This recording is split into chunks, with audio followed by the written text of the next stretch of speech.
dinamakan Royal Coffee. D&D Royal Coffee ni khas dibuat, kita pakai bukan susu, kita pakai santan. Kita tak pakai gula, kita ambil nira yang original, yang orang panggil alami, natural.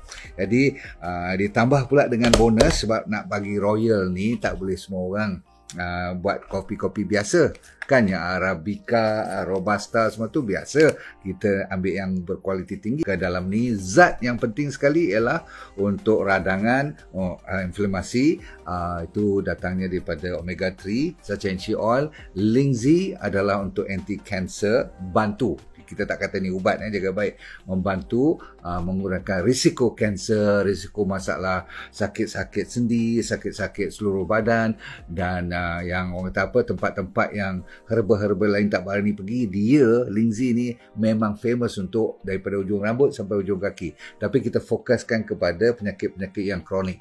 Dan last sekali ialah ginseng, untuk tidak lain tidak bukan, number one, untuk tenaga. Jadi ada tenaga, lawan antioksidannya, orang kata apa, anti-inflamasinya, apa lagi you nak. Ini yang dinamakan Royal Coffee, D&D Royal Coffee.